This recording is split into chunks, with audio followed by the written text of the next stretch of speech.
अस्सलाम वालेकुम। Welcome to another video of 5 minute Microsoft Word series. Sentence के इसके बाद जो नेक्स्ट ऑप्शन है आपके पास वो है बोल्ड की। अगर आप कुछ टेक्स्ट बोल्ड करना चाहते हैं तो पहले तो आप उस स्पेसिफिक टेक्स्ट को सिलेक्ट कर लें यूजिंग कर्सर या कीबोर्ड, और उसके बाद जैसे ही आप बी के साइन पे क्लिक करेंगे वो उस टेक्स्ट को बोल्ड कर देगा। और बोल्ड करने की जो हमारे पास शॉर्ट की है वो कंट्रोल बी है। तो यहाँ पे मैं पूरे के पूरे पैराग्राफ को सिलेक्ट करता हूँ। कंट्रोल बी जैसे ही प्रेस कर किया तो पहले चूंकि थोड़ा सा टेक्स्ट उसमें बोल्ड मौजूद था तो उसने पूरे के पूरे को अनबोल्ड कर दिया। अब दोबारा अगर आप कंट्रोल बी करेंगे तो वो उसको बोल्ड कर देगा, और अगर अगेन कंट्रोल बी प्रेस करते हैं तो वो दोबारा से इसको अनबोल्ड कर देगा।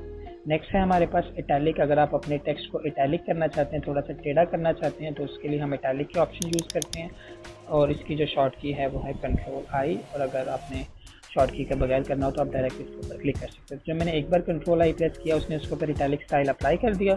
जब दोबारा प्रेस करूँगा तो वो इटैलिक स्टाइल जो है ख़त्म हो जाएगा। और इटैलिक के बाद आती है अंडरलाइन के ऑप्शन कि आप अगर कुछ टेक्स्ट स्पेसिफिक अंडरलाइन करना चाहें तो आप पहले टेक्स्ट सिलेक्ट कर लें, उसके बाद कंट्रोल यू प्रेस करें, आपके पास वो अंडरलाइन हो जाएगा। यहाँ पे आप देखें आपके पास सिंगल अंडरलाइन आई है, लेकिन अगर आप डिफरेंट टाइप के अंडरलाइन चाहते हैं तो ये अंडरलाइन के साइन के साथ आपके पास छोटा सा एरो आ रहा है। यहाँ पे आपके पास नंबर ऑफ अंडरलाइन स्टाइल जो हैं वो अवेलेबल हैं। जो भी आपको ज़रूरत है आप उसको ऑप्ट कर सकते हैं। अंडरलाइन आ रही है, आप इसका कलर भी चेंज कर सकते हैं जो भी आपकी रिक्वायरमेंट है उसके हिसाब से।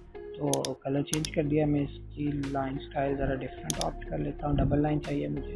अंडरलाइन के बाद नेक्स्ट ऑप्शन है आपके पास स्ट्राइक थ्रू कि आप चाहते हैं कि कोई टेक्स्ट लिखा तो रहे लेकिन उसके ऊपर जैसा हम नॉर्मली अपने पेपर डॉक्यूमेंट्स के ऊपर करते हैं, हम पेंसिल से लाइन लगा देते हैं, उसको क्रॉस कर देते हैं, तो हम वो लाइन भी उसके ऊपर लगाना चाहते हैं। तो इसके लिए क्या करें, पहले आप टेक्स्ट सेलेक्ट कर लें और फिर उसके बाद स्ट्राइक थ्रू पे क्लिक करें। तो जैसे ही आप स्ट्राइक थ्रू के ऊपर क्लिक करेंगे वो जो टेक्स्ट है उसके ऊपर एक लाइन आ जाएगी।